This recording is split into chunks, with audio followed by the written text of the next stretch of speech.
لوحنا الدم تاخندا واستولوا الأغلي نندا أين أيلا هيسئتم إن أيلو مودي جدا وتكئيا. إن الحمد لله نحمده ونستعينه ونستغفره ونعوذ بالله من شرور أنفسنا ومن سيئات أعمالنا. من يهده الله فلا مضل له ومن يضلله فلا هادي له. وأشهد أن لا إله إلا الله وحده لا شريك له وأشهد أن محمدًا عبده ورسوله أرسله بالحق بشيرًا ونذيرًا وداعيًا إلى الله بإذنه وسراجًا منيرًا. يا أيها الذين آمنوا اتقوا الله حق تقاته ولا تموتن إلا وأنتم مسلمون. يا أيها الناس اتقوا ربكم الذي خلقكم من نفس واحدة وخلق منها زوجها وبث منهما رجالا كثيرا ونساء. واتقوا الله الذي تساءلون به والأرحام إن الله كان عليكم رقيبا. يا أيها الذين آمنوا اتقوا الله وقولوا قولا سديدا يصلح لكم أعمالكم ويغفر لكم ذنوبكم ومن يطع الله ورسوله فقد فاز فوزا عظيما. أما بعد فإن خير الحديث كتاب الله وخير الهدي هدي محمد صلى الله عليه وسلم وشر الأمور محدثاتها وكل محدثة بدعة وكل بدعة ضلالة وكل ضلالة في النار. أعوذ بالله السميع العليم من الشيطان الرجيم. بسم الله الرحمن الرحيم. قد كانت لكم أسوة حسنة في إبراهيم. وقال الله تبارك وتعالى في موضع آخر واتخذ الله إبراهيم خليلا. معزز حاضرین جمعہ، بزرگان دین ملت، نوجوانان عظام، پردہ نشیں باعزت باعفت خواتین اسلام اور عزیز بچوں، تمام قسم کی تعریف و توصیف، بڑائی و بزرگی، عظمت و کبریائی اس اللہ وحدہ لا شریک کے لیے لائق و سزاوار ہے، جس نے ہم انسانوں کو اس دنیا کے اندر اشرف المخلوقات کا درجہ دیا اور ہماری رشد و ہدایت کے لیے، ہماری کامیابی و کامرانی کے لیے، ہماری فلاح و بہبودی کے لیے اللہ سبحانہ و تعالیٰ نے بے شمار انبیاء کرام علیہم السلام کو اس دنیا کے اندر مبعوث فرمایا۔ بعدہ ان تمام انبیاء کرام علیہم السلام پر درود و سلام کے پھول نشاور ہو، خصوصاً ہمارے اور آپ کے آخری نبی احمد مجتبیٰ محمد مصطفیٰ جناب محمد الرسول اللہ صلی اللہ علیہ وسلم پر، اللہم صلی علیہ اللہم بارک علیہ۔ معزز سامعین، آج کے اس خطبہ جمعہ کا عنوان حیات ابراہیمی عمل کا حقیقی نمونہ ہے۔ اس عنوان کو چننے کا مقصد یہ ہے کہ جو اگلا مہینہ ہمارے پاس آنے والا ہے وہ ہے ذی الحجہ کا مہینہ، اور اس میں ہم اور آپ ایک بہت بڑی عبادت انجام دیتے ہیں جسے قربانی کے نام سے جانا جاتا ہے۔ اسی طریقے سے اس میں ایک اور بہت بڑی عبادت جو فرائض میں سے آتی ہے جسے ہم اور آپ حج کہتے ہیں۔ تو یہ جو حج اور یہ قربانی یہ تمام حضرت ابراہیم علیہ السلام سے کنیکٹڈ ہے، ان کا واسطہ براہ راست حضرت ابراہیم علیہ السلام سے ہے۔ اب ذرا تصور کیجئے، اللہ تبارک و تعالی نے اتنی بڑی بڑی عبادتیں حضرت ابراہیم علیہ السلام سے منسلک کر دی، حضرت ابراہیم کی زندگی سے انہیں جوڑ دیا، یعنی حضرت ابراہیم نے کیا تو پوری امت پر کیا کیا؟ اس عبادت کو انجام دینے کا حکم دے دیا۔ اور اسی طریقے سے حضرت ابراہیم علیہ السلام کی زندگی میں اللہ تبارک و تعالی نے فرمایا کہ تمہارے لیے اسوہ ہے۔ اللہ فرماتا ہے قد کانت لکم اسوۃ حسنۃ فی ابراہیم، کہ ابراہیم کی زندگی میں تمہارے لیے اسوہ ہے۔ صرف اسوہ ہی نہیں، فرمایا حسنہ، اسوۃ حسنہ، بہترین اسوہ ہے، بہترین نمونہ ہے۔ تو آخر کیسا نمونہ ہے، کیسا اسوہ ہے ان کی زندگی میں، اور اللہ تبارک و تعالیٰ ان کی زندگی کے کس پہلو کو ہمیں اور آپ کو دکھانا چاہتا ہے قرآن حکیم کے ذریعے، آئیے دیکھتے ہیں۔ اور آج کے اس خطبہ جمعہ کا مقصد ہی یہی ہے کہ حضرت ابراہیم علیہ السلام کی سیرت کے بہترین پہلوؤں کو ہم اور آپ اپنے اندر پیدا کریں گے انشاءاللہ۔ تو معزز سامعین، حضرت ابراہیم علیہ السلام کی پوری زندگی کو بیان کرنا یہ تو ممکن نہیں ہے، کیونکہ ان کی زندگی پر کئی دنوں تک باتیں کی جا سکتی ہیں، ایک جمعہ آدھا گھنٹہ 40 منٹ ان کے لیے کافی نہیں ہے۔ لیکن ہم اور آپ انشاءاللہ تبارک و تعالی آج کے اس عنوان میں 3 چیزوں کو دیکھیں گے، حضرت ابراہیم علیہ السلام کی زندگی کے 3 چیزوں کو دیکھیں گے، محض 3 چیزوں کو۔ پہلی چیز کہ حضرت ابراہیم علیہ السلام کی جو توحید کی دعوت تھی وہ کیسے ہوا کرتی تھی۔ حضرت ابراہیم علیہ السلام کا بھی مقصد تھا، جس طریقے سے ہر نبی کے آنے کا مقصد کیا تھا؟ اللہ کی طرف بلانا۔ ابراہیم علیہ السلام کی بعثت کا مقصد بھی یہی تھا کہ وہ لوگوں کو دعوت توحید دیں۔ تو پہلی چیز، ان کی دعوت کیسی ہوا کرتی تھی، ان کے اندر حکمت کیسے ہوا کرتے تھے، یہ تمام چیز دیکھیں گے۔ دوسری چیز، آزمائش کا سامنا انہوں نے کیسے کیا، یہ دوسری چیز۔ اور تیسری چیز، عبادتوں کے لیے وہ کس طریقے سے محنتیں کیا کرتے تھے۔ آج انشاءاللہ ہم یہی 3 چیزیں دیکھیں گے، اور ان 3 چیزوں کو آج یہاں سے ہم اور آپ لے کر کے جائیں گے۔ آئیے پہلی چیز دیکھیے، حضرت ابراہیم علیہ السلام کی دعوت توحید۔ چونکہ ان کی پیدائش ایسے گھرانے میں ہوئی جہاں سارے لوگ بت پرست، باپ خود بت بنانے والا، باپ خود مورتیوں کے سامنے ماتھا ٹیکنے والا، اپنی حاجتیں، اپنی ضرورتیں، اولاد مانگنا ہو، روزی مانگنا ہو، شفا مانگنی ہو، کوئی بھی چیز کا مطالبہ ہو، اللہ کو چھوڑ کر کے بتوں سے۔ اور کیسے بتوں سے؟ جنہیں وہ اپنے ہاتھوں سے خود بنایا کرتے تھے، مٹی سے بنا کر کے انہی کو کھڑا کر دیا اور انہی سے مانگنا شروع کر دیے۔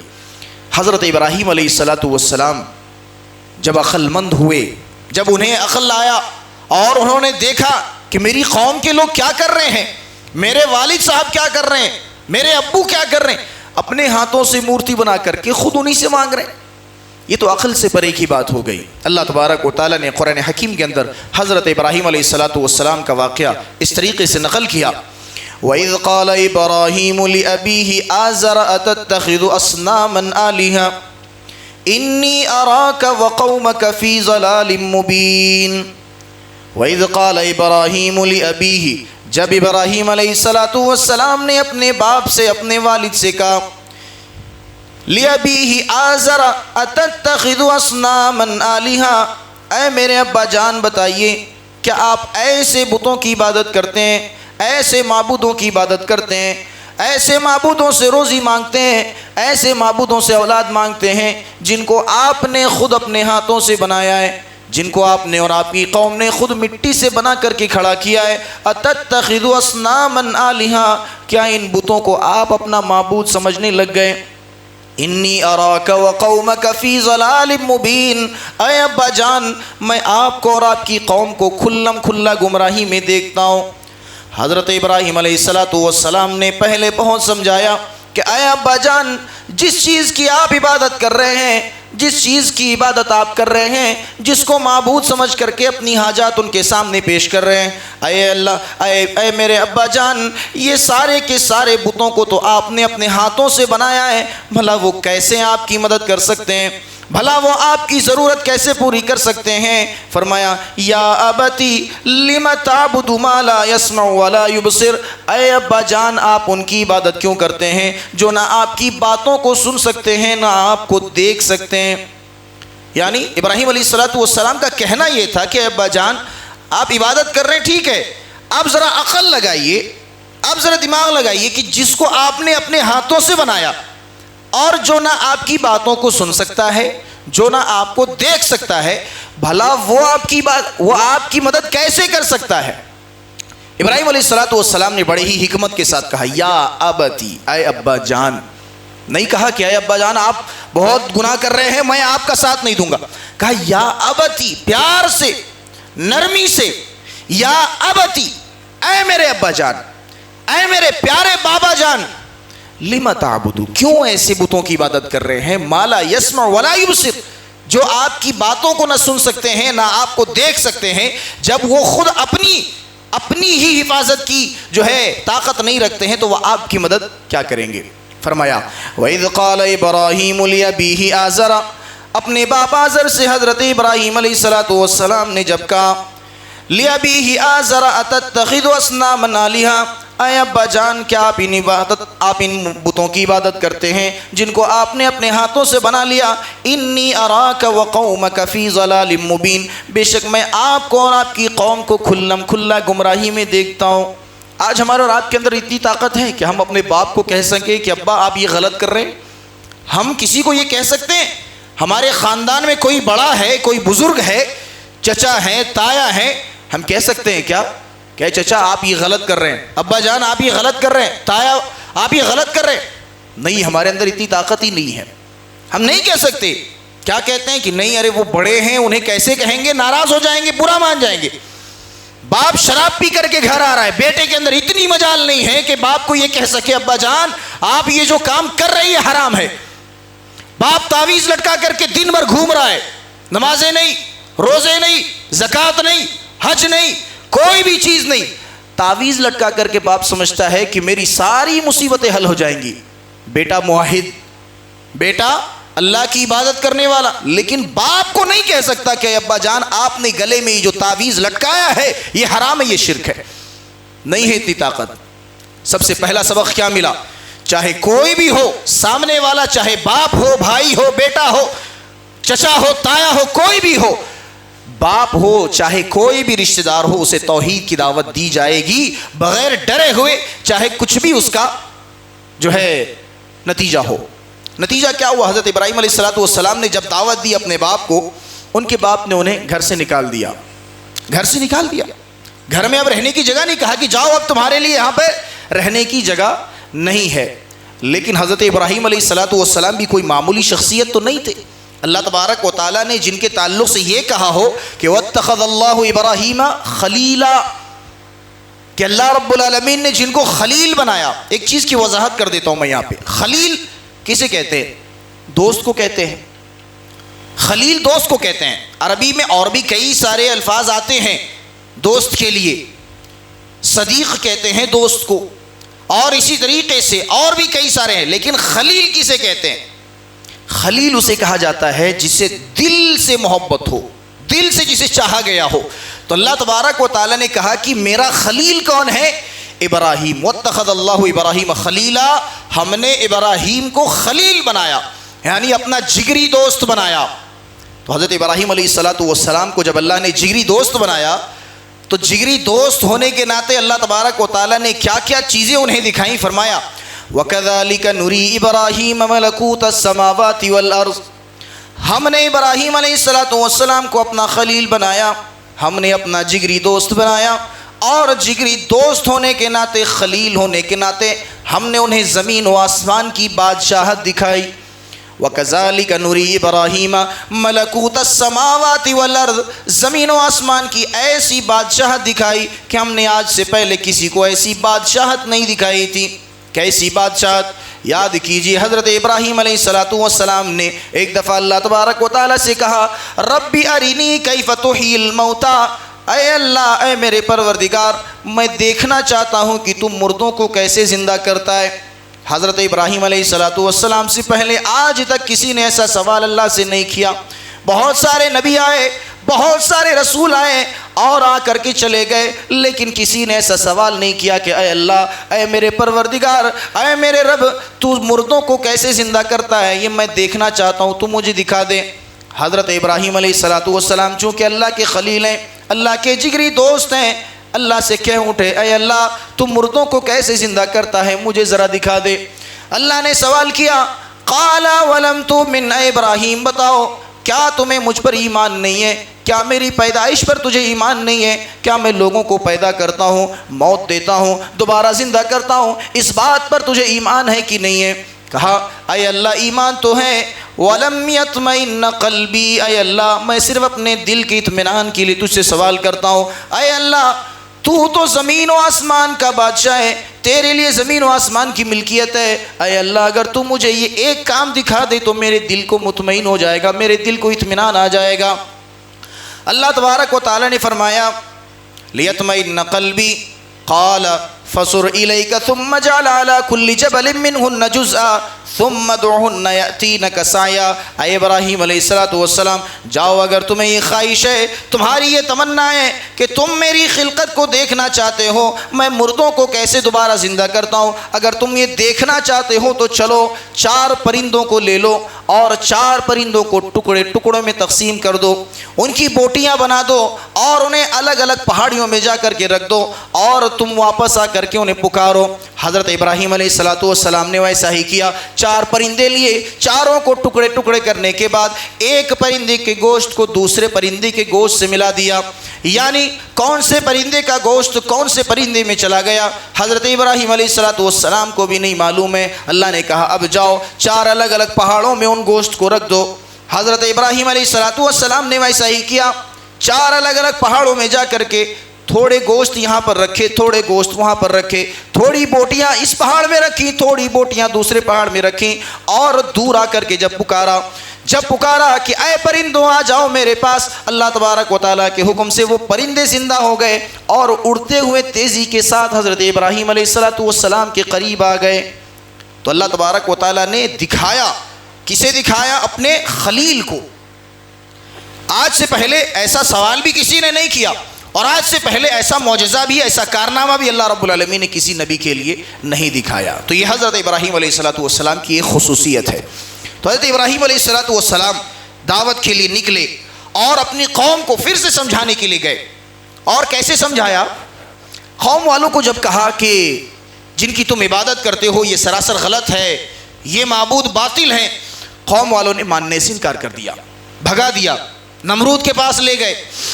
حضرت ابراہیم علیہ السلام نے کیا کیا؟ انہی کی زبان میں انہیں سمجھانا چاہا کہ چلو دیکھتے ہیں۔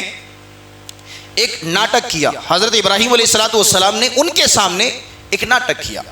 فلما جن علیہ اللیل رأى کوكبا، جب رات طاری ہو گئی، آسمان میں جب اندھیرا چھا گیا، ابراہیم علیہ السلام گئے اپنی قوم کو لے کر کے اور کہا چلو تم اپنی اس چاند کو مانتے ہو نا، اس ستاروں کو اپنا معبود مانتے ہو، میں بھی انہیں اپنا معبود مانتا ہوں۔ فلما جن علیہ اللیل رأى کوكبا، حضرت ابراہیم علیہ السلام نے کہا کہ اس ستارے کو میں بھی اپنا معبود مانتا ہوں، لیکن جیسے ہی ستارہ ڈھل گیا، ابراہیم علیہ السلام نے کہا کہ میں ایسے معبود کی عبادت نہیں کرتا جو ڈھل جائے، غائب ہو جائے۔ قوم والوں نے سمجھا تھا کہ ارے چلو ابراہیم ہماری طرف آ گیا، اب ستاروں کی ہم بھی عبادت کرتے ہیں، ستاروں کی عبادت ابراہیم بھی کرنے لگا۔ لیکن ابراہیم علیہ السلام نے انہی کی زبان میں انہیں دعوت دینے کا سوچا اور کہا کہ ان ستاروں کی عبادت میں کرتا ہوں، لیکن جیسے ہی ستارے غائب ہو گئے، صبح کا جو ہے اجالا آ گیا، ابراہیم علیہ السلام نے کہا کہ میں ایسے معبود کو نہیں مانتا جو غائب ہو جائے۔ پھر دیکھا دوسری رات چاند کو دیکھا، فلما رأى القمر بازغا قال هذا ربی، چاند کو دیکھا جب کہا کہ یہ میرا رب ہے، چاند میرا رب ہے، یہ ڈوبنے والا نہیں ہے۔ چاند بھی جب چلا گیا، چاند بھی جب غروب ہو گیا حضرت ابراہیم علیہ السلام نے کہا کہ میں ایسے چاند کو نہیں مانتا جو غائب ہو جائے۔ قوم والے پریشان کہ کیا معاملہ ہے، ایک بار مان رہے ہیں ایک بار انکار کر رہے ہیں۔ پھر دیکھا فلما رأى الشمس بازغة قال هذا ربي هذا اکبر، قوم والوں کو بلا کر کے کہا اچھا یہ سورج ہے جس کی عبادت تم کرتے ہو، یہ سورج تو بڑا بھی ہے، ستارے سے بھی بڑا ہے، چاند سے بھی بڑا ہے، یہ میرا رب ہے، یہ بڑا ہے، یہ میرا رب ہے، میں اسے مانتا ہوں۔ قوم والے خوش ہو گئے کہ یہ جو ہے سورج بڑا ہے، اور اب سورج کی عبادت حضرت ابراہیم بھی کرنا شروع کر دیں گے، جو آج تک ہماری مخالفت کرتے تھے، آج یہ بھی ہمارے ساتھ عبادت کرے گا۔ ابراہیم علیہ السلام نے پھر کہہ دیا قال انی بریء مما تشرکون، میں ہر اس چیز سے بری ہوں جس کی تم عبادت کرتے ہو، یہ سورج بھی غائب ہو گیا، جاؤ میں اسے بھی نہیں مانتا۔ ابراہیم علیہ السلام نے انہی کی زبان میں انہیں سمجھانا چاہا، لیکن یہ طریقہ بھی کام نہ آ سکا۔ انہیں احساس دلایا جس کی تم عبادت کرتے ہو وہ تو 24 گھنٹے تک نہیں رہتے، وہ تو غائب ہو جاتے ہیں، ایک بار آتے ہیں ایک بار غائب ہو جاتے ہیں، تم ایسے معبود کی عبادت کیسے کر سکتے ہو؟ لیکن قوم والے اور ناراض ہوئے، اٹھا کر کے کہاں لے گئے؟ نمرود کے پاس، بادشاہ کے پاس لے کر کے گئے۔ بادشاہ نے کیا کیا؟ ابراہیم علیہ السلام سے مکالمہ کیا، اپنی بادشاہت ظاہر کرنے کی کوشش کی، بہت ساری باتیں ہونے کے بعد کہا کہ ابراہیم ہم تمہیں آگ میں ڈالیں گے۔ ابراہیم علیہ السلام چونکہ کون سا کام کر رہے تھے؟ اللہ کی طرف لوگوں کو بلا رہے تھے۔ حضرت ابراہیم علیہ السلام کو جب دھمکی دی گئی اے ابراہیم تم باز آ جاؤ اپنے کام سے، تم اپنی اس دعوت سے باز آ جاؤ ورنہ ہم تمہیں آگ میں پھینک دیں گے۔ حضرت ابراہیم علیہ السلام کو اللہ تبارک و تعالیٰ پر توکل ہے، حضرت ابراہیم علیہ السلام کو اللہ پر بھروسہ ہے، اللہ پر یقین ہے، اللہ پر ایمان ہے۔ کہا کہ میں نہیں ڈرنے والا۔ نمرود نے آگ تیار کروائی اور اپنے پاس لوگوں سے کہا کہ چلو ابراہیم کو اٹھاؤ اور اسے آگ میں پھینک دو۔ حضرت ابراہیم علیہ السلام کے چہرے پر، ان کے ماتھے پر ذرہ سا بھی شکن نہیں ہے، تھوڑی بھی گھبراہٹ نہیں ہے، تھوڑا بھی ڈر نہیں ہے۔ کیوں؟ کیونکہ انہیں اللہ پر یقین تھا، اللہ پر توکل تھا۔ حضرت ابراہیم کو جب اٹھایا اور آگ میں پھینکا گیا، اللہ تبارک و تعالیٰ نے آسمانوں سے اعلان کیا، آگ سے مخاطب ہوتے ہوئے کہا یا نار کونی بردن وسلاما علی ابراہیم، اے آگ میرے ابراہیم کے لیے تو ٹھنڈی ہو جا اور سلامتی والی آگ بن جا۔ آپ ذرا تصور کیجئے، کوئی آگ ٹھنڈی کیسے ہو سکتی ہے، کوئی آگ سلامتی والی آگ کیسے ہو سکتی ہے؟ لیکن اللہ نے عرش سے آگ سے خطاب کیا اور کہتے ہوئے فرمایا قلنا یا نار کونی بردن وسلاما علی ابراہیم، میرا بندہ ابراہیم تیرے پاس آ رہا ہے، اے آگ تو اپنی آگ کی حرارت کو کم کر لے، بردن وسلاما علی ابراہیم، ٹھنڈی ہو جا اور میرے ابراہیم کے لیے سلامتی والی آگ بن جا۔ نتیجہ کیا ہوا؟ دربار میں بہت بڑے بڑے سردار موجود ہیں، دربار میں بادشاہ موجود ہے، سارے لوگ دیکھتے ہیں کہ ابراہیم علیہ السلام کو آگ میں پھینکا گیا، لیکن وہ آگ پھولوں کی شکل میں تبدیل ہو گئی، وہ آگ حضرت ابراہیم کے لیے سلامتی والی آگ بن گئی۔ حضرت ابراہیم علیہ السلام کو یہ یقین تھا کہ اللہ تبارک و تعالیٰ کی دعوت کے لیے میں نکلا ہوں، اللہ مجھے ہرگز نقصان نہیں پہنچائے گا۔ یہ یقین اور یہ توکل ہونا چاہیے۔ تو پہلا سبق ہمیں کیا ملا؟ دعوت توحید کے لیے جب نکلے تو اللہ تبارک و تعالیٰ پر یقین، کامل یقین اور کامل توکل ہونا چاہیے، بغیر یقین کے ہم اور آپ نقصان میں پڑ جائیں گے۔ یقین تھا ابراہیم علیہ السلام کو، تو اللہ تبارک و تعالیٰ نے ناممکن کو بھی ممکن کر دکھایا، وہ ابراہیم کے توکل کا نتیجہ تھا۔ تو ہمیں اور آپ کو بھی ضرورت اس بات کی ہے، پہلا سبق ہمیں یہ ملا کہ ابراہیم علیہ السلام کی زندگی سے کہ دعوت توحید کے لیے جب ہم نکلیں، کسی کو عقید توحید کی طرف بلائیں، اللہ کی طرف بلائیں، تو ہمارا یقین اتنا ہونا چاہیے کہ اللہ کچھ بھی کر سکتا ہے، ناممکن کو بھی ممکن میں بدل سکتا ہے۔ یہ پہلا سبق۔ دوسرا سبق، حضرت ابراہیم علیہ السلام کی زندگی بڑی آزمائشوں میں گھری ہوئی تھی۔ اللہ تبارک و تعالیٰ نے خلیل بنایا، جگری دوست بنایا، تو یوں ہی تو نہیں بنایا، بہت آزمایا، بہت تکلیفیں دی، بہت انہیں پریشانیوں میں مبتلا کیا، تب جا کر کے دیکھا کہ ابراہیم آزمائشوں میں کامیاب ہوتا چلا گیا۔ اللہ نے کہا اب یہ ہمارا خلیل ہے۔ کیسی آزمائش ہم اور آپ تصور نہیں کر سکتے۔ آج ہمیں ذرا سا تجارت میں کیا گھاٹا ہو گیا ہم رونے لگتے ہیں، تجارت میں، کاروبار میں ہمیں گھاٹا پڑ گیا ہم رونے لگتے ہیں۔ کہیں پر مہنگائی بڑھ گئی، گیس سلنڈر کی مہنگائی بڑھ گئی، پیٹرول اور ڈیزل کی مہنگائی بڑھ گئی، ہم اور آپ پریشان ہو گئے۔ یہ آزمائش نہیں ہے۔ اصل آزمائش کیا تھی؟ ابراہیم علیہ السلام کی زندگی میں دیکھیے، حضرت ابراہیم علیہ السلام بڑھاپے کو پہنچ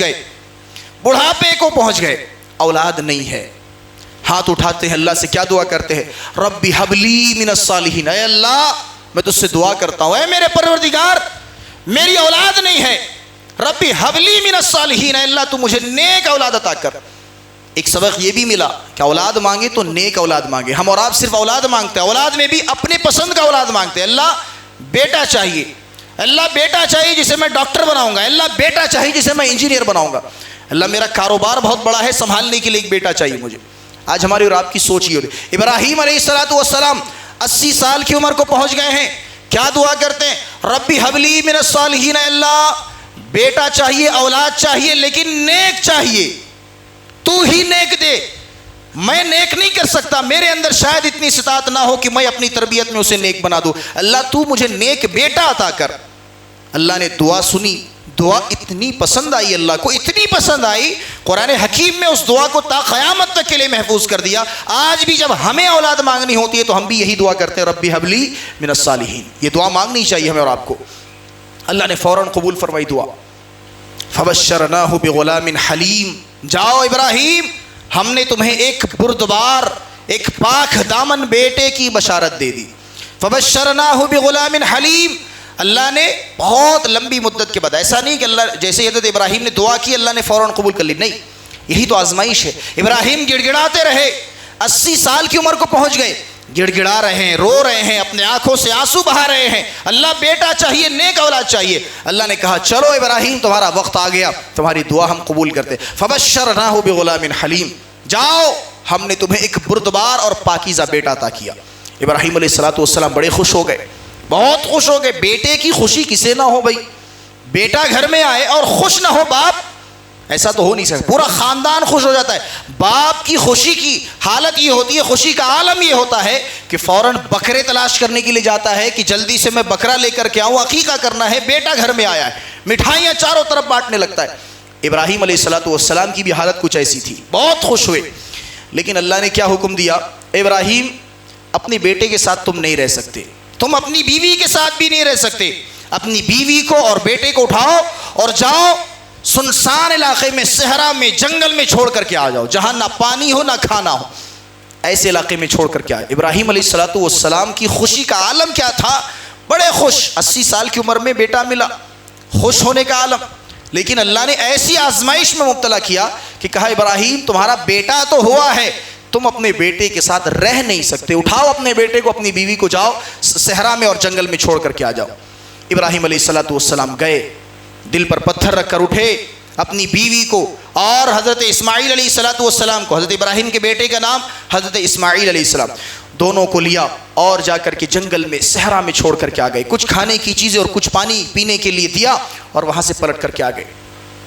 حضرت حاجرہ علیہ السلام ان کی بیوی پوچھتی رہی، اے میرے سرتاج کیا ہوا، کیا ہو گیا کہ آپ ہمیں اس بیابان جنگل میں صحرا میں چھوڑ کر کے جا رہے؟ حضرت ابراہیم علیہ السلام خاموش ہے، پیچھے مڑ کر کے دیکھ نہیں رہے، آنکھوں میں آنسو ہیں، چلتے جاتے ہیں۔ ان کی بیوی حاجرہ پیچھے پیچھے آ رہی ہے، پوچھ رہی ہے، اے میرے سرتاج، اے ابراہیم کیا ہوا بتائیے تو صحیح، کیوں چھوڑ کر کے جا رہے؟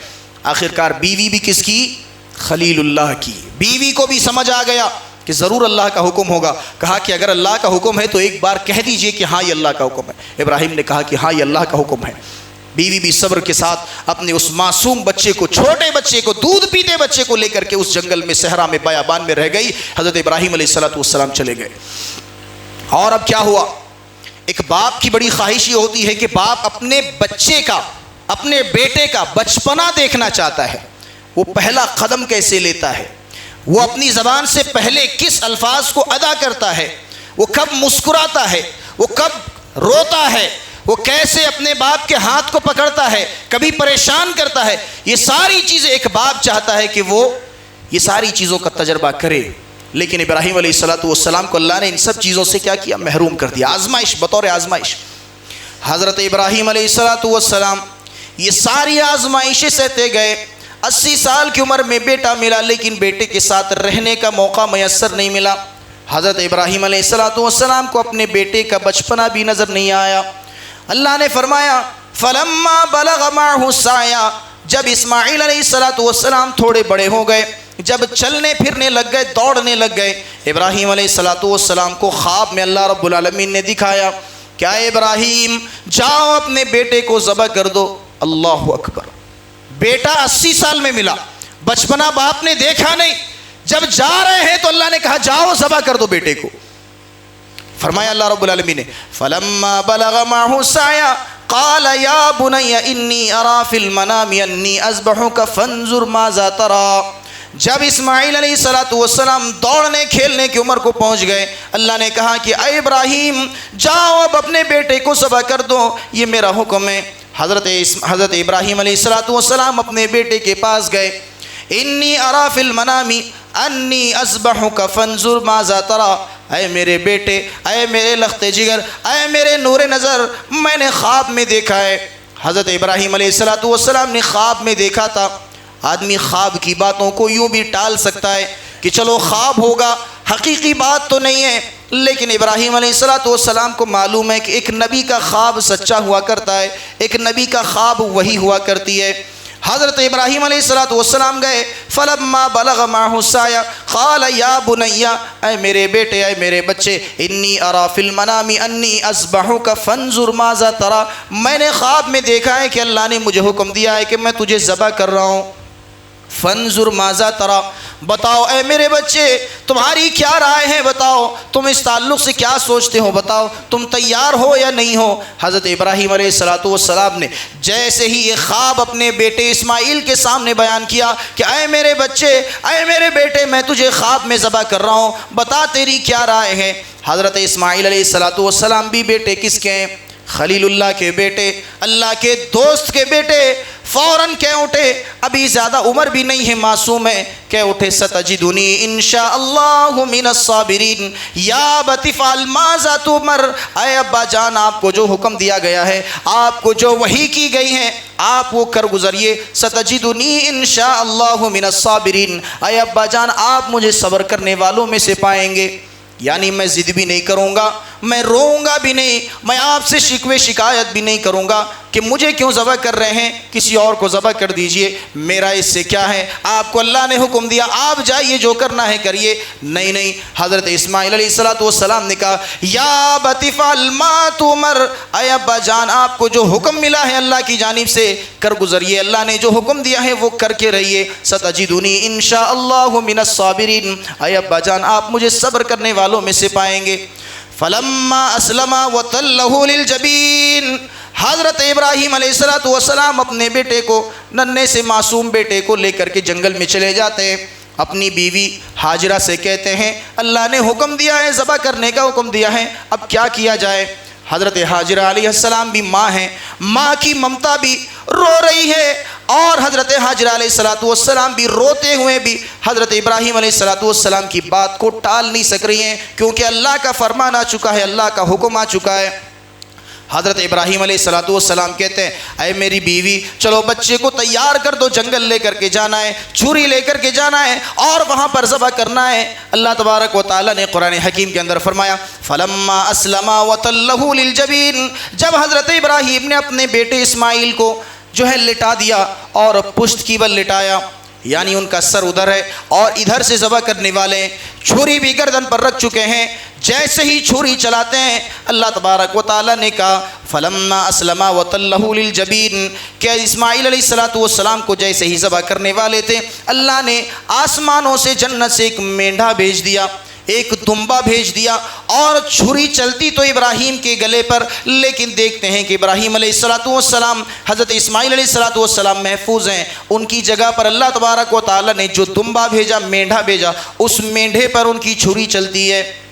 ایسی آزمائش آج ہم اور آپ ایسی آزمائش دیکھ چکے ہیں، ہم ایسی آزمائشوں کا سامنا تو دور کی بات سوچ بھی نہیں سکتے ہم ایسی آزمائش کے تعلق سے کہ اللہ نے بیٹا دیا، اتنا چہیتا بیٹا، اتنا انتظار کے بعد، اتنی انتظار کے بعد، دعاؤں کے بعد، کوششوں کے بعد، محنتوں کے بعد ایک بیٹا دیا، پیارا سا بیٹا، نیک بیٹا، اور اس بیٹے کا بچپنا بھی اللہ نے چھین لیا۔ اس بچپنے کے بعد جیسے ہی تھوڑے بڑے ہوئے اسماعیل علیہ السلام، کہا کہ ذبح کر دو جا کر کے۔ اسماعیل علیہ السلام کو ذبح کرنے کا حکم ہوا۔ ابراہیم علیہ السلام گئے، ذبح کیے، لیکن چھری کن پر چلی؟ چھری حضرت اسماعیل علیہ السلام پر نہیں چلی، بلکہ اللہ تبارک و تعالیٰ نے آسمانوں سے دمبا بھیجا، مینڈا بھیج دیا، اور اللہ نے اعلان کیا قد صدقت الرؤیا، اے میرے خلیل آج تم نے اپنے خواب کو پورا کر دکھایا۔ اللہ تبارک و تعالیٰ نے حضرت ابراہیم کو ایسی آزمائشوں کی وجہ سے خلیل بنا لیا، اپنا جگری دوست بنا لیا۔ تو تصور کیجیے حضرت ابراہیم علیہ السلام کی زندگی کا یہ دوسرا پہلو ہے جس سے ہمیں اور آپ کو سبق ملتا ہے کہ آزمائش کے وقت میں اللہ تبارک و تعالیٰ کی جانب سے جو بھی ہو خاموشی سے منظور کر لے۔ کیوں؟ ہمارا ایمان ہے، ہمارا عقیدہ ہے کہ جو ہے تقدیر کی اچھائی ہو یا تقدیر کی برائی ہو، ہم اس پر ایمان رکھیں گے۔ آج ہم اور آپ فوراً شکوہ شکایت شروع کرتے ہیں، فوراً ہم اور آپ گلہ کرنے لگتے ہیں، میرے ساتھ ہی ہونا تھا کیا؟ بہت سارے لوگ تو رہتے ہیں، گھر کے اندر بھی بہت سارے افراد ہیں، میں ہی بیمار کیوں ہو گیا، مجھے یہ پریشانی کیوں آئی؟ حضرت ابراہیم علیہ السلام نے ایک دفعہ بھی یہ نہیں سوچا۔ جب اللہ نے جو کرنے کا حکم دیا، ابراہیم علیہ السلام تیار ہوتے گئے، اللہ کے حکم کی تعمیل کرتے گئے، اللہ تبارک و تعالیٰ کی بات مانتے گئے، تب جا کر کے اللہ نے خلیل بنایا، اور ایسا خلیل بنایا کہ جتنی بھی قومیں دنیا میں بستی ہیں، چاہے یہود ہو، نصارہ ہو، کوئی بھی ہو، ابراہیم علیہ السلام کو اپنا مانتے ہیں۔ ابراہیم علیہ السلام کو یہودی چاہتے ہیں کہ وہ ہمارے گروہ میں ہیں، حضرت اور جو عیسائی ہیں وہ سوچتے ہیں کہ وہ ان کے گروہ میں ہیں، یعنی دونوں اپنا اپنا بنانے کی کوشش کرتے ہیں۔ عیسائی کہتے ہیں کہ ابراہیم علیہ السلام عیسائی ہیں، یہودی کہتے ہیں ابراہیم علیہ السلام یہودی ہیں۔ اللہ نے فرمایا ما کان ابراہیم یہودیا ولا نصرانیا ولکن کان حنیفا مسلما، نہ تو ابراہیم یہودی ہے نہ تو ابراہیم عیسائی ہے، بلکہ وہ تو مسلمان ہے۔ تو اللہ تبارک و تعالیٰ نے یہ دوسرا پہلو حضرت ابراہیم علیہ السلام کی زندگی کا قرآن حکیم کے اندر بیان کر کے ہمیں اور آپ کو یہ سبق دیا کہ جب کبھی آزمائش کا وقت ہو، ہمیں اور آپ کو صبر سے کام لینا چاہیے، اللہ کے حکم کی تعمیل کرنی چاہیے۔ یہ دوسری چیز، آخری بات بیان کر کے میں اپنی تقریر کو ختم کرتا ہوں۔ حضرت ابراہیم علیہ السلام کی زندگی سے تیسری چیز جو ہمیں اور آپ کو سیکھنا چاہیے وہ یہ ہے کہ عبادت کس طریقے سے کیا جائے۔ ہمارا مقصد ہی یہی ہے، اس دنیا میں بھیجے جانے کا مقصد ہے کہ ہم عبادت کریں، اللہ کو خوش کریں۔ ابراہیم علیہ السلام کو بھی اسی لیے بھیجا گیا کہ وہ عبادت کریں، لیکن ان کی عبادت کیسی ہوا کرتی تھی اور ہماری عبادت کیسی ہے؟ دیکھیے اللہ تبارک و تعالیٰ نے حکم دیا ابراہیم علیہ السلام کو اور اسماعیل علیہ السلام کو، وَإِذْ يَرْفَعُ إِبْرَاهِيمُ الْقَوَاعِدَ مِنَ الْبَيْتِ وَإِسْمَاعِيلُ، حکم دیا کہ اے ابراہیم، اے اسماعیل، دونوں باپ بیٹے مل کر کے خانہ کعبہ کی تعمیر کرو، خانہ کعبہ کو بناؤ۔ حضرت ابراہیم علیہ السلام اور حضرت اسماعیل علیہ السلام اللہ کے حکم کی تعمیل کرنا شروع کرتے ہیں اور خانہ کعبہ کی تعمیر کرنا شروع کر دیتے ہیں۔ ہر ایک اینٹ کو اٹھاتے جاتے، ایک ایک اینٹ باپ بیٹے رکھتے جاتے اور اللہ سے دعا کرتے جاتے، ربنا تقبل منا، اے اللہ ہمارے اس کام کو قبول کر لے، اے اللہ ہمارے اس عمل کو تو قبول کر لے۔ ذرا اندازہ لگائیے حکم دینے والا کون ہے؟ وہ کام کا حکم دینے والا اللہ تبارک و تعالیٰ ہے۔ اللہ نے حکم دیا کہ ابراہیم میرے حکم سے تم خانہ کعبہ کو تعمیر کرو گے۔ حضرت ابراہیم علیہ السلام تعمیر بھی کر رہے ہیں اور اللہ سے دعا بھی کرتے جا رہے ہیں، ربنا تقبل منا، اے اللہ میرے اس کام کو تو قبول کر لے۔ مفسرین بیان کرتے ہیں کہ ابراہیم علیہ السلام کی شان کتنی بلند ہے، حکم دینے والا اللہ، کام کروانے والا اللہ، ابراہیم علیہ السلام پھر بھی دعا کر رہے ہیں کہ اللہ حکم تو نے دیا ہے، کام میں کر رہا ہوں، پھر بھی اس عبادت کو قبول کرنے والا تو ہے، اللہ اگر تو نے قبول نہیں کیا میرے کچھ بھی کام نہیں آنے والا، یہ عمل خانہ کعبہ کی تعمیر توسیع میرے کچھ بھی کام نہیں آنے والے، لہٰذا اللہ میں کام تو کر رہا ہوں، عبادت تو کر رہا ہوں، اللہ تو قبول کر لے۔ اور اسی طریقے سے حضرت ابراہیم علیہ السلام کی کئی دعاؤں کو اللہ تبارک و تعالیٰ نے قرآن حکیم کے اندر جو ہے بیان فرمایا کہ ربی جعلنی مقیم الصلاۃ ومن ذریتی۔ عبادتوں کا جذبہ کس طریقے سے ابراہیم علیہ السلام کے اندر تھا، اپنی عبادت کے ساتھ ساتھ اپنی اولاد کی عبادت کی بھی فکر کیا کرتے تھے۔ ان کی اولاد عبادت کرے گی یا نہ کرے گی، ان کی اولاد نمازی ہوگی یا بے نمازی ہوگی، اس چیز کی فکر رہتی، اللہ سے دعا کرتے رب اجعلنی مقیم الصلاۃ، اے اللہ تم مجھے بھی نمازوں کا پابند بنا دے، ومن ذریتی، اور اللہ میری آل اولاد کو بھی تو نمازوں کا پابند بنا دے۔ ہم اور آپ آج دعا کرتے عبادتوں کے لیے، ہم اور آپ دعا نہیں کرتے، ہمیں گاڑی چاہیے، ہمیں تجارت میں کامیابی چاہیے، ہمیں جو ہے ترقی چاہیے، عزت شہرت چاہیے، اللہ سے دعا کر لیں گے اللہ مالوں کی کمی ہے، تو دینے والا ہے، تو جو ہے رزاق ہے، اللہ تیرے پاس کوئی کمی نہیں ہے، بہترین دعا کر لیں گے۔ عبادتوں کے لیے دعا کرتے ہیں ہم اور آپ آج کہ اللہ مجھے عبادتوں کی توفیق دے، اللہ میرے اولاد کو عبادتوں کی توفیق دے، اللہ میرے گھر والوں کو نیک اور صالح بنا دے. نہیں، حضرت ابراہیم علیہ السلام نے سکھایا کہ دعا بھی عبادت کی اللہ سے کرنی ہے، کیونکہ عبادت بھی ہم اسی کی کر رہے ہیں، توفیق بھی اس کی ہونی چاہیے، بغیر توفیق کی عبادت نہیں کی جا سکتی. اسی لیے آج دیکھیے کتنے ایسے مسلمان ہیں جنہیں سجدے کی توفیق میسر نہیں ہے. جو مال و دولت والے تو بہت ہیں، عزت شہرت والے بہت ہیں، کامیاب بہت ہیں، زمانے میں بڑی عزت ہے ان کی، لیکن اللہ نے انہیں اتنا محروم کر دیا اپنے سامنے کھڑے ہونے سے، 2 وقت کی نماز آ کر کے نہیں پڑھ سکتے. اللہ کی یہ محرومی ہے، یہ اللہ تبارک و تعالیٰ نے محروم کر دیا ہے. ہم اور آپ سوچتے نہیں ہم بزی ہیں، ہم کاروبار میں تجارت میں مصروف ہیں، اسی لیے ہم نماز نہیں پڑھ سکتے. نہیں، یہ ہماری غلط فہمی ہے. یہ اللہ تبارک و تعالیٰ نے اپنے در کے سامنے کھڑے ہونے سے اللہ نے دھتکار دیا ہے ہمیں اور آپ کو، تبھی جا کر کے ہم 2 وقت کی نماز بھی پڑھ نہیں سکتے. تو حضرت ابراہیم علیہ السلام نے دعا کیا، رب اجعلنی مقیم الصلاۃ ومن ذریتی، اللہ مجھے بھی نمازوں کا پابند بنا اور میرے آل اولاد کو بھی تو نمازوں کا پابند بنا دے. اسی طریقے سے ابراہیم علیہ السلام کی ایک اور دعا دیکھ لیتے ہیں. حضرت ابراہیم علیہ السلام جگہ کو بھی پرامن رکھا کرتے تھے. اب دیکھیے ہندوستان کے حالات کیسے ہیں. آپ نارتھ کے سائڈ چلے جائیے، لوگ نماز پڑھ رہے ہیں، عید کی نماز کے لیے اگر سڑک پر نکل گئے، گورنمنٹ کی طرف سے، حکومت کی طرف سے کتنی سختیاں برداشت کرنی پڑ رہی ہیں. اسی لیے ابراہیم علیہ السلام دعا کرتے تھے کہ اللہ رب اجعل ھذا بلدا آمنا، اے اللہ اس شہر کو تو امن والا بنا دے، سکون والا بنا دے، تاکہ ہم تیری عبادت کر سکیں. حضرت ابراہیم علیہ السلام اللہ تبارک و تعالیٰ سے دعا کرتے ہیں. جب خانہ کعبہ تعمیر ہو جاتی ہے، اللہ تبارک و تعالیٰ سے ہاتھ اٹھا کر کے دعا کرتے ہیں، وَإِذْ قَالَ إِبْرَاهِيمُ رَبِّ اجْعَلْ هَذَا بَلَدًا آمِنًا، اے اللہ میں اس شہر میں بس چکا ہوں، میری آل اولاد اس شہر میں بس چکی ہے. اے اللہ اگر یہ حالات پرسکون نہ ہوئے، یہ شہر مکہ اگر پرسکون نہ ہوئی، اگر اس شہر میں امن نہیں ہوا، اے اللہ سلامتی نہ نازل ہوئی، ہم تیری عبادت ڈھنگ سے نہیں کر سکتے، عبادتوں میں بڑی پریشانی آئے گی، بڑا خلل واقع ہوگا. رب اجعل ھذا بلدا آمنا، اے اللہ تو اس جگہ کو پرامن اور پرسکون بنا دے. ہمیں اور آپ کو بھی چاہیے کہ آج ہم جس جگہ میں ہیں، اپنی جگہ کے لیے، اپنے شہر کے لیے، اپنے ملک کے لیے اللہ تبارک و تعالیٰ سے دعا کرتے رہیں کہ اللہ اس ملک میں امن و سلامتی کا گہوارہ بنا دے. ہمیں اور آپ کو جب تک سکون اور جو ہے امن کا موقع نہیں ملے گا، امن کا ماحول جہاں تک نہیں ملے گا، ہم عبادت بھی ڈھنگ سے نہیں کر سکتے. آج ہماری حالت بھی وہی ہے کہ جہاں کہیں ہمیں پریشان کرنے لگ گئے لوگ، ہم اور آپ عبادت بھی ڈھنگ سے نہیں کر سکتے. تو لہٰذا ضرورت اس بات کی ہے، اس آخری پہلو سے، عبادتوں کے پہلو سے ہم اور آپ کو حضرت اسماعیل علیہ السلام اور حضرت ابراہیم علیہ السلام کی سیرت سے یہ سیکھنے کو ملا کہ عبادت تو اللہ کی ہے، دعا بھی اللہ سے ہی کرنی ہے کہ اللہ یہ عبادت تیرے لیے ہے، تو نے ہمیں اسی لیے پیدا کیا، لیکن اللہ تو نے قبول نہیں کیا تو ہماری عبادت کوئی کام کی نہیں ہے. تو قبولیت کے لیے بھی دعا کرنا، یہ ابراہیم علیہ السلام کی زندگی سے ہمیں اور آپ کو سیکھنے کو ملا. تو 3 چیزیں ہمیں اور آپ کو سیکھنے کو ملی. عقیدہ توحید کی دعوت جب ہو، کامل یقین اور کامل بھروسہ ہو. اسی طریقے سے جب کبھی زندگی میں آزمائش آ جائے، صحیح طور پر اللہ تبارک و تعالیٰ پر یقین رکھتے ہوئے، توکل کرتے ہوئے اس آزمائشوں کا سامنا کرتے جائیے، اللہ رب العالمین حل نکالتے جائے گا. اور اسی طریقے سے تیسری چیز، اللہ کی عبادت میں دعا بھی اللہ تبارک و تعالیٰ سے ہی کرنی ہے کہ اللہ عبادتوں کا مالک تو ہے، تو ہی قبول کرنے والا ہے. جب تک ہم اور آپ یہ عمل نہیں کریں گے، ہماری زندگی میں وہ کامیابی اور وہ ہدایت نہیں آئے گی. لہذا ضرورت اس بات کی ہے کہ حضرت ابراہیم علیہ السلام کی سیرت سے آج ہم اور آپ ان تمام چیزوں کو سیکھ کر کے یہاں سے جائیں. آئیے آخر میں اللہ سے دعا کرتے ہیں کہ اللہ سبحانہ و تعالیٰ ہم تمام لوگوں کو کہی سنی باتوں کو سمجھنے اور ان پر صحیح عمل کرنے کی توفیق عطا فرما. اللہ ہم تمام لوگ گنہگار ہیں، خطا کار ہیں، ہم تجھ سے دعا کرتے ہیں کہ اللہ تو اپنے فضل و کرم سے ہماری خطاؤں کو، ہمارے گناہوں کو درگزر فرما دے. اللہ ہماری جو بھی نیک اعمال ہیں تو اپنے فضل و کرم سے اپنے فضل سے اسے قبولیت کا درجہ عطا فرما دے.